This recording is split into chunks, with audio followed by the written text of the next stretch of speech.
శ్రీమాత్రే నమః. పాపయక్క కిచెన్కి స్వాగతం. ఈ ఆధునిక యుగంలో ఎన్ని కొత్త వంటకాలు వచ్చినా మన సంప్రదాయ వంటకాలు ముందు అన్నీ దిగదుడిపే.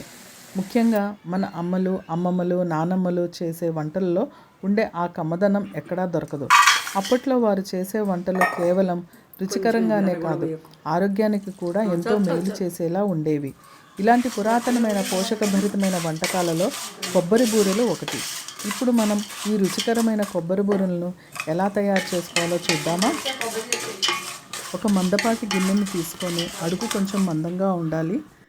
ఇప్పుడు అందులో నేను ఒక 1/2 కేజీ బెల్లం వేసుకున్నాను. కొంచెం నీళ్లు పోసి పాకం చేసుకోవాలి. ఒక తాడు పాకం వచ్చాక కొబ్బరి తురుము వేసి బాగా కలపాలి. స్టవ్ ఆఫ్ చేసి యాలకుల పొడి వేసుకోవాలి. కొబ్బరి ఊర్లకి ఈ పాకం వస్తే బాగా సరిపోతుంది. ఉండే పాకం కొబ్బరి వేసేద్దాం. ఒక కొబ్బరి చెక్క, యాలకులు కలిపి గ్రైండ్ చేసి ఈ పాకంలో వేయాలి కొబ్బరి ఊర్లకు.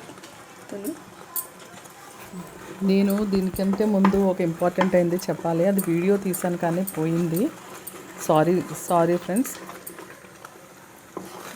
ముందుగా దీనికి బియ్యాన్ని రాత్రంతా నానబెట్టాలి. ఉదయం నీళ్లు వడకట్టి అరగంట పాటు ఆరబెట్టుకోవాలి. బియ్యం పూర్తిగా ఎండిపోకుండా కొంచెం తడిగా ఉండాలి. ఇప్పుడు దీనిని మెత్తగా పిండి పట్టించుకోవాలి. ఈ ప్రాసెస్ని నేను వీడియో చూపించలేకపోయాను, కానీ ఇదే మెయిన్ ఇంపార్టెంట్. మనకి కావలసిన పాకం వచ్చిన తర్వాత స్టవ్ ఆఫ్ చేసి అందులో కొంచెంగా పాకానికి సరిపడా తడిపిండిని కలుపుకుంటూ ఉండాలి. మనం బెల్లం పాకం కట్టేటప్పుడే కొంచెం నెయ్యి వేసుకోవాలి కొబ్బరి తురుముతో పాటు. కానీ నేను వేసుకోలేదు కాబట్టి ఈ పిండి కలిపేటప్పుడు కూడా వేసుకోవచ్చు. నేను ఇప్పుడు వేసుకున్నాను. మృదువుగా ఉండేలాగా ముద్ద చేసుకోవాలి. ఒకవేళ మనకు బియ్యపిండి ఎక్కువయ్యి పిండి గట్టిగా అనిపిస్తే కొంచెం గోరువెచ్చని పాలు వేసుకొని కూడా మనకు కావాల్సిన కన్సిస్టెన్సీకి తెచ్చుకోవచ్చు. ఇది ఒక చిన్న చిట్కా అండి.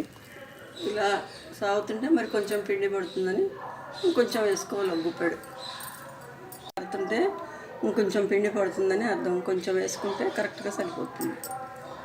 కొబ్బరి బూరెలకి 1/2 కిలో బెల్లానికి కిలో పిండి పడుతుంది. పిండి కొంచెం మిగులుతుంది, పర్వాలేదు. తక్కువ కాకుండా ఉంటే సరి. ఇది కరెక్ట్గా వచ్చినట్లు లెక్క.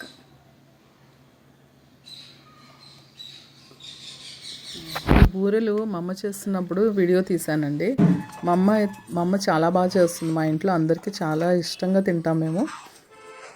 ఈ బూరెలు మా అమ్మ చాలా పక్కా కొలతలతో చెప్పింది. ఆ విధంగా చేసుకోండి, చాలా బాగుంటుంది. చేతికి కొంచెం నూనె రాసుకొని చిన్న ఉండలుగా చేసుకొని బూరెల్లా ఒత్తుకోవాలి.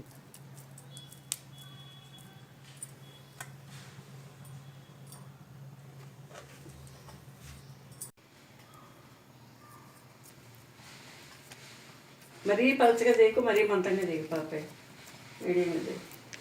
ఇప్పుడు వేడి నూనెలో మీడియం ఫ్లేమ్ పైన బంగారు రంగు వచ్చే వరకు వేయించాలి. అంతేనండి, మన ట్రెడిషనల్ వంటకమైన కొబ్బరి బూరెలు తయారైనవి.